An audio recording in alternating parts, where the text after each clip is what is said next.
Rich or powerful men have had concubines in their lives throughout history. The expression, King so-and-so kept many concubines, is the one that refers to the existence of concubines most frequently. This is typically the perfect way to phrase it, because most of the women who served as concubines did so unwillingly. Concubine is a word with several meanings and connotations. For the highly wealthy and the imperial family, the simplest way to describe the Chinese kind of concubinage was that they were mistresses. Throughout history, the term concubine has connoted sexual servitude for numerous women, from the most dreadful and disagreeable kind of existence to one that at least offered food, shelter, and perhaps a semblance of safety, especially during wartime. In any case, a lot hinged on the character of the man who was holding the concubine. Mean man, lousy treatment; nice man, good treatment under this kind of servitude. China's concubinage was distinct from other countries in many ways, but there were also certain commonalities. There was sisterhood, rivalry, palace intrigue, and much more at the top of the imperial household. This most certainly occurred at a wealthy man's house as well.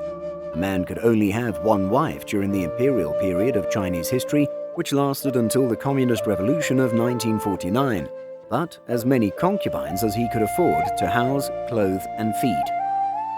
A man's riches and power were typically measured by the number of concubines he kept and how they lived in Chinese and other historical contexts. The most well-known concubinage system in Chinese history most certainly dates back at least 2,000 years to the Han Dynasty, which reigned from 25 to 220 AD. The rule was that a man could have as many concubines as he wanted up until 1949, depending on his status. A concubine might be purchased from a family with an attractive daughter who required money to survive since Han times, and probably even earlier. These are just two examples. A wife would frequently need to consent to this transaction. Chinese wives have a long history of abusing their husband's concubine or concubines, who are frequently referred to as little sisters with a number if there are numerous women. That was widespread, but a good connection, especially in a terrible marriage, was probably equally frequent. A concubine or mistress could remove the wife's focus and strain off of her, giving her time to herself, more so in a family where there are several concubines. Being a concubine was not associated with any rights; those were reserved for wives. Concubines did not purchase a dowry, which is money given by the bride's family to the groom to consummate the marriage. When money did flow, it was paid by the individual, or in the case of the emperor or other members of the imperial court, his representative. Although it's likely that there were numerous exceptions to these regulations over the course of China's lengthy history, women were not allowed to marry again after becoming a concubine and were not allowed to go home if their master passed away. A lady could be a concubine to the emperor, one of the royal princes, or another member of the emperor's family or inner circle, and certainly many of them were pretty young, perhaps young teenagers. She was supposed to be much more than just gorgeous, regardless of who the concubine was to serve, and even though her primary function at the level of the imperial court was sexual. The process a lady had to go through in order to be approved as a concubine was fairly demanding. They had to be intelligent, disciplined, and in good physical condition, in addition to perhaps conforming to a certain ideal of beauty. They have other mannerisms as well. Voice, body language, and everything else had to fit the time's values, or at the very least, the ideals of the guy listening to them. At the top level, a candidate would need to be funny, talkative, and possess a working understanding of conventional Chinese ethics and philosophy. Naturally, the majority of women applying to become concubines in the imperial household were not pulled from the fields. Rather, they were probably the daughters of powerful officials or business people who could at least partially educate their daughters. Academic assessments were administered at the very end of the procedure, which for a promising candidate could last up to a year. Then and only then would they be presented in person to the emperor or other important figure.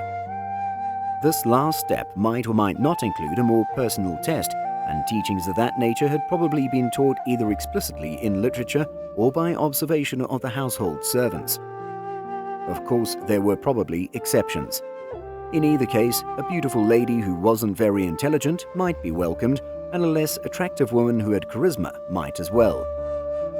It should be kept in mind that a concubine, despite living in luxury, was referred to as a female slave.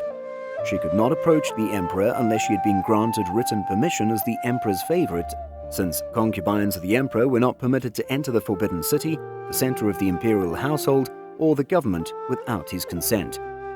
He had to call her, and since there were power struggles among the concubines, being the favorite might not last long. The term harem originally solely referred to concubines held in the Ottoman Empire, but it has since grown to imply any group of women that a man can access for sex. Having sons was the concubine's main goal. The offspring of the emperor were treated as members of the royal family and would enjoy privileges as adults. Although they wouldn't be regarded as illegitimate, they would still be inferior to a son born to the emperor's wife. However, there have been instances throughout history where favoritism, civil unrest, etc. have helped sons of concubines rise to power and become emperors. Being bound by the feet was one of the most contentious and well-known parts of being a concubine in Imperial China, and for that matter among upper-class Chinese women in later years. Foot binding is the practice of physically binding a child's or young adolescent's foot so tightly that the foot is prevented from developing normally and the toes curl beneath the ball of the foot, rendering them unusable. This happened throughout history for a variety of reasons. The practice, which was once regarded as elegant and a mark of wealth and refinement, has come and gone over the centuries, but it was popular among the upper class at the turn of the 20th century. The nationalists made it illegal in 1912, and the communists strengthened it after their takeover in 1949. In essence, foot binding rendered women disabled, unable to walk without a cane or other support. It also made a significant contribution to preventing escape.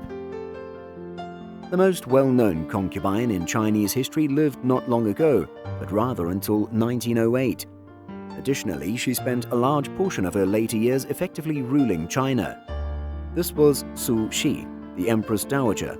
She was born in 1835 and served as Emperor Jianfeng's bottom concubine. Sushi was fortunate in that the son she purchased for the emperor was his sole male heir and succeeded his father as Emperor Tongxi.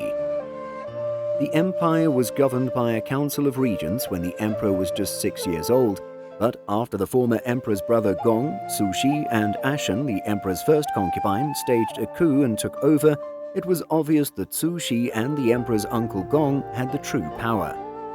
Shen received a lot of criticism for choosing a life of learning poetry and art, especially because of the corruption that existed in China at the time of her rule and the intrusions made by foreign powers. Sushi and Gong led the nation through some of the bloodiest incidents in modern history, including the Taiping and Nian uprisings, which claimed millions of lives. They even used the strength of a third uprising, the Great Boxer Uprising of 1899 to 1901, until it was crushed by the Western powers and their allies, the Chinese warlords. Emperor Tongxi passed away after serving for just 2 years, and when that happened, Sushi adopted her royally bred nephew and outsmarted Shen and Gong to have him installed as Emperor Guangxi. From 1889 until 1898, Guangxi reigned under his mother's guidance before being sidelined and reduced to a figurehead by her.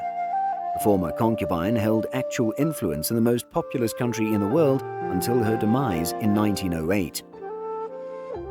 Concubinage is still practiced in many countries around the world, but it is illegal and incredibly difficult to police.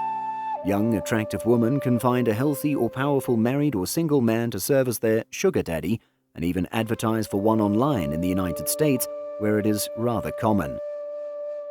That's it for today's video. I hope you've enjoyed it just as I enjoyed making it. Make sure to subscribe to our channel so you don't miss any of our great content.